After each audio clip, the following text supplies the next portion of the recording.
Hello, welcome to McGrath Library at Hilbert College. Today we're going to talk about APA citations. We're going to give a quick overview about how to cite in your reference list and how to cite in text. The elements of an article citation that you will need are the author or authors, year of publication, title of the article, title of the journal in which the article is published, the volume and issue number, and the page range. Now that we know everything we need, let's try to fill in the blanks with a real article. Here's an article from an EBSCOhost search. First, we'll fill in the author's last name and first initial. Second is the publication year. Then we'll do the title of the article, followed by the title of the journal in italics. The volume number is also italicized, and the issue number is in parentheses. Finally is the page range. Now let's put all of these pieces in order. Author's last name and first initial, followed by the publication year, title of the article, title of the journal, volume and issue number, and the page range. At the end, your citation should look like this.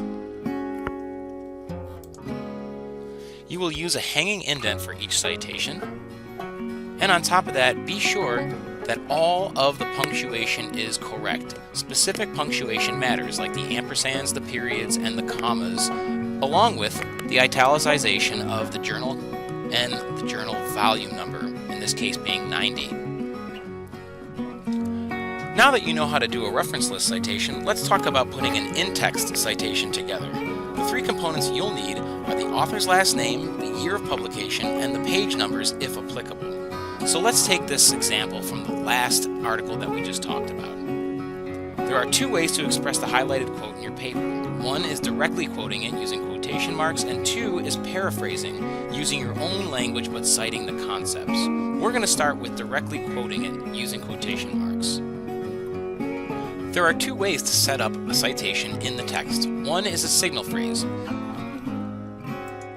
A signal phrase will embed the author's names at the beginning of the sentence and then end with the page number. Keep in mind that the year and the page number will be in parentheses, and the period goes at the end of the in-text citation. Now let's talk about a dropped citation. A dropped citation will basically embed the citation at the end of the quote. Take this example. Here's an excerpt from that article that we discussed earlier, and then at the end, within the quotations, you'll have the author's names, comma, year, comma, page number. Here's a look at both the drop citation and the signal phrase on the same screen.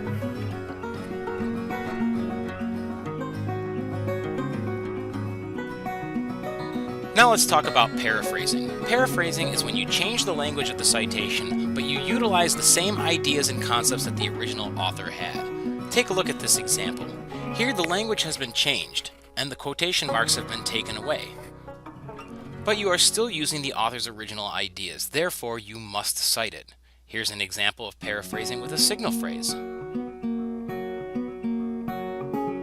And here's an example of paraphrasing with a dropped citation.